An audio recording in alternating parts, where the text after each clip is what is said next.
नमस्कार सर, मी श्लोकचे वडील. मी आता आम्हाला शाळेमध्ये कशाला बोलवले?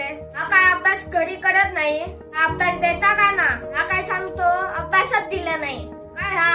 आणि हा काटावर पण आता पास जात नाही. तिसरी पासून आता आधी तर बरे मार्क पडायचे, आता काटावर पण नाही पास होत. हा काय अभ्यास काय करून घेता का? ओ सर, तुमका काय हो ऐकत नाही ना? काठीन फोडून टाका एका आणि खय बाहेर जायत राहलो तर जा दम द्या का. जास्त बाहेर पाठवू नका देका.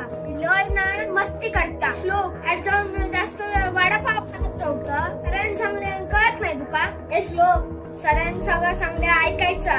परत काय तक्रार दिली ना तर बघच तू मारीन खूप. हो सर, लक्ष द्या का धमकावाला जास्त आणि जास्त अभ्यास द्या का.